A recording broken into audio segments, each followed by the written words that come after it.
Compressor 5 तरह का compressor होता है और R22 का जो सेक्शन प्रेशर होता है 60 से 70 होता है, डिस्चार्ज प्रेशर 250 से 300। तो अस्सलाम वालेकुम रहमतुल्लाहि व बरकातहू। सबसे पहले हम बता देते हैं, जो वीडियो अपलोड किए थे जिसको हम बोले थे कि जो सिलेक्टेड एजीवीसी टेक्नीशियन था वो लोग बताया क्या क्या क्वेश्चन पूछा जाता था। तो तकरीबन 20-30 वीडियो आया था जिसमें से 8-10 टेक्नीशियन का हम अपलोड किए थे। तो कौन कौन सा क्वेश्चन पूछा जाता, तो 30 क्वेश्चन का जो 30 जो वीडियो भेजा गया था उससे जो 10 टॉप 10 क्वेश्चन होता है उससे निकाला गया, जो कॉमन मिल रहा था मतलब 30 से कि ये क्वेश्चन पूछा जाता। मतलब है कि जो सिलेक्टेड एजीवीसी टेक्नीशियन थे उन लोगों का क्वेश्चन को अभी हम निकाले हैं क्या क्या, उसी का हम लोग जवाब अभी यही करेंगे। तो सबसे पहले जो इंटरव्यू देने के लिए जाएंगे एजीवीसी टेक्नीशियन का, तो सबसे पहले उसमें होता है आपका सीवी से रिलेटिव जो बायोडाटा देंगे उससे पूछेगा आपका कि आप अभी करंटली कहाँ काम कर रहे हैं, कहाँ से ITI या डिप्लोमा किए हुए हैं, कितना साल का एक्सपीरियंस है। तो ये सब अपना CV के हिसाब से आप याद रखिएगा। ये फर्स्ट स्टेप है, ये याद करना ही है।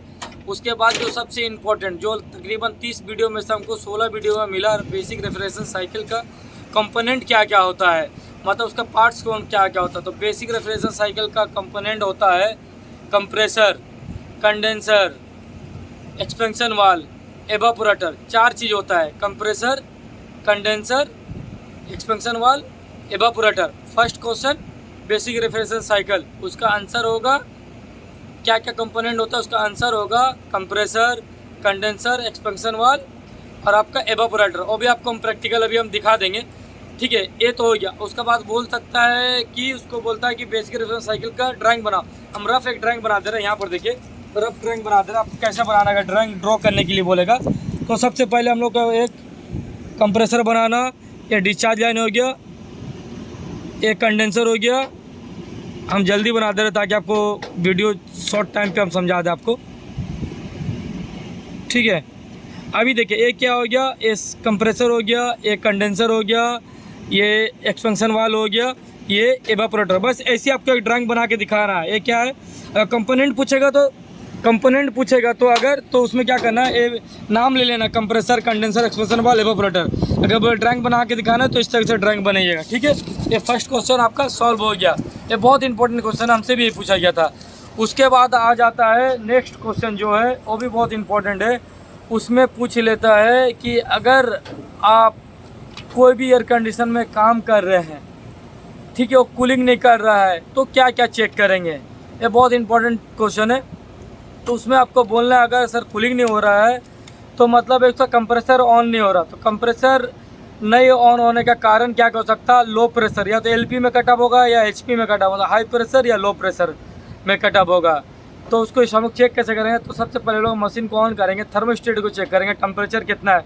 हो सके टेम्परेचर अप रखा हुआ, सेट किया हुआ, डाउन तो भी कंप्रेसर ऑन नहीं होगा तो रूम कूल नहीं करेगा। फिर अगर बोलेगा, फिर क्लाइंट बोलेगा आपको नहीं टेम्परेचर डाउन है फिर भी कूल नहीं कर रहा है, तो फिर उसका बाद बोलिएगा हम देखेंगे थर्मोस्टेट से सप्लाई हमारा PCB में आ रहा है कि नहीं है, कंप्रेसर बोले सिग्नल भी आ रहा है। तो उसका बाद हम चेक करेंगे गैस, देखें गैस कम है तो भी नहीं आएगा, बोले गैस भी ठीक है। तो उसका बाद हम चेक करेंगे कि कंप्रेसर जो उसका टर्मिनल तो कहीं से जला हुआ नहीं है, या तो कंडेंसर फाइन मोटर नहीं काम कर रहा, कंडेंसर ब्लॉक हो सकता है, कंप्रेसर बर्न हो सकता है, कंप्रेसर ग्राउंड हो सकता है। ये सब कारण होता है नहीं कूल करने का, नॉट कूलिंग का, ठीक है। इसका भी आंसर क्वेश्चन नंबर 3 में आ जाइए। उसमें और एक हमको क्वेश्चन जो बोला गया उसमें गैस का प्रेशर बहुत ज़रूरी है। R22 410 दो का याद कर ले।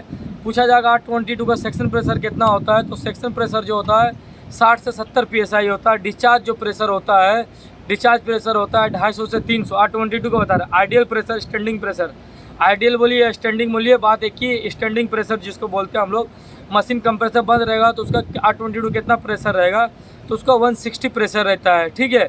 ये हो गया। 410 में आ जाइए। 410 में सेक्शन प्रेशर 110 से 130 PSI रहेगा।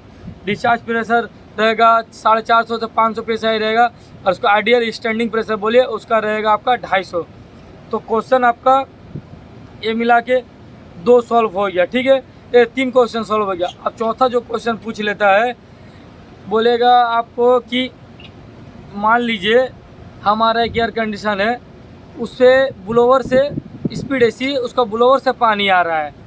तो अब जाहिर सी बात है ब्लोवर से पानी आ जा रहा है तो उसमें क्या होता है, उसमें एक ही प्रॉब्लम होगा, ब्लोवर चौंक्ड होना।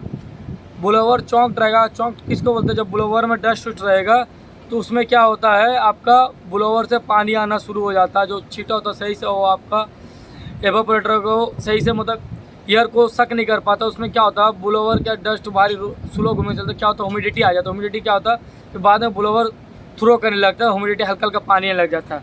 ठीक है, तो बोल सकते हैं आप या तो पुअर सर्विस बोलिएगा या ब्लोअर डस्ट है। ठीक है, ये 4 क्वेश्चन सॉल्व हो गया।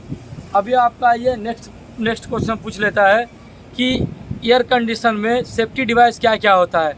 मान लीजिए एक पैकेज एयर कंडीशन है, उसका सेफ्टी डिवाइस क्या क्या होता है।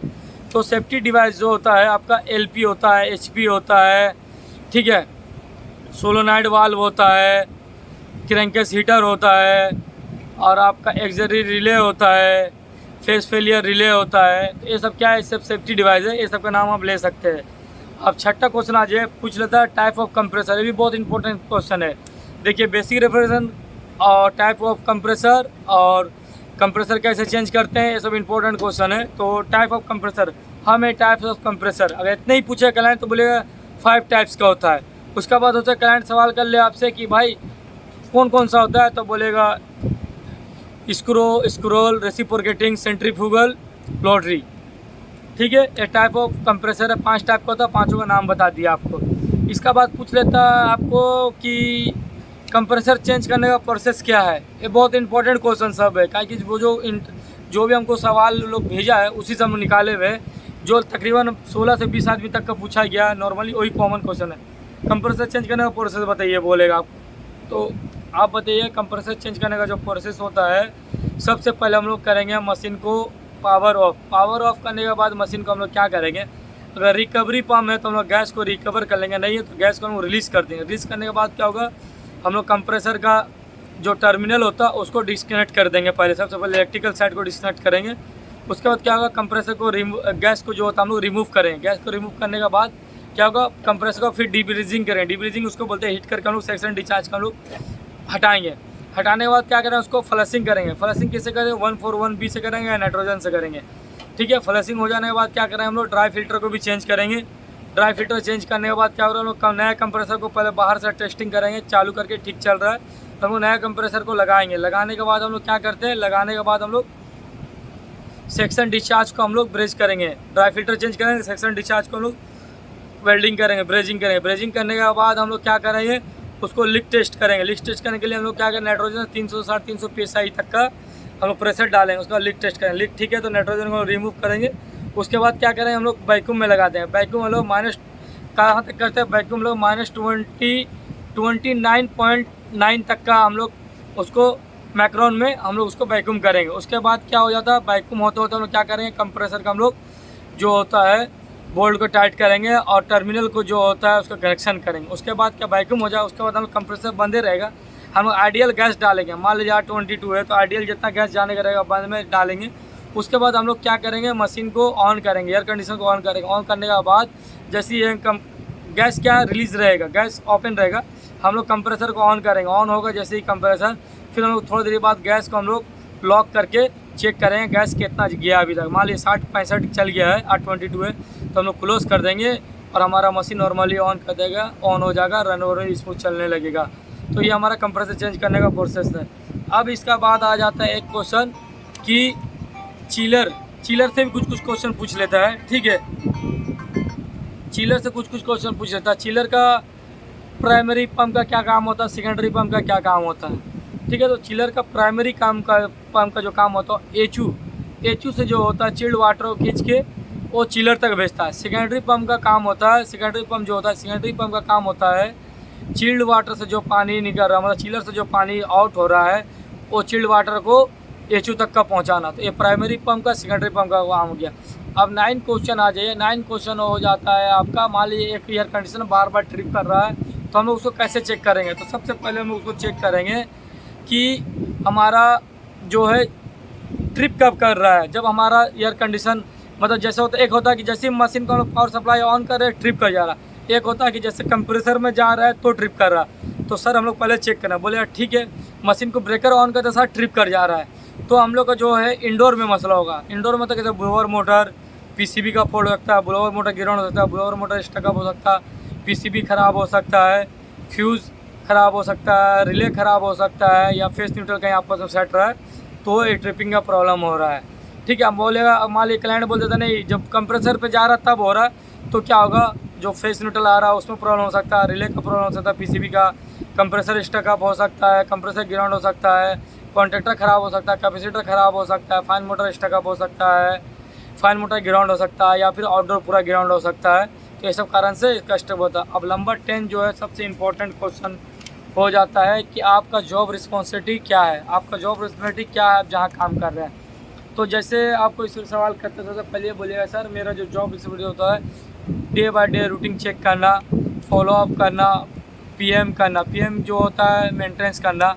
बोलेगा आप मेंटेनेंस क्या क्या करते हैं, तो हम लोग कोई भी एयर कंडीशन में जाते हैं सबसे पहले ऑन करके चेक करेंगे उसमें कोई एबनॉर्मल साउंड है, गैस कितना है, एम्पियर कितना ले रहा है, कंडेंसर ब्लॉक है नहीं है, एवापोरेटर क्या स्टेटस है, फिल्टर का क्या स्टेटस है, कंडेंसर फाइन मोटर का एम्पियर कितना ले रहा है, एवापोरेटर फाइन मोटर का एम्पियर कितना ले रहा है, कंप्रेसर कितना एम्पियर ले रहा है, गैस कम है, सिस्टम लीकेज है, या फिर कंडेंसर ब्लॉक है। अगर जो भी प्रॉब्लम रहेगा उसको ट्रेस आउट करके हम लोग सॉल्व करते हैं।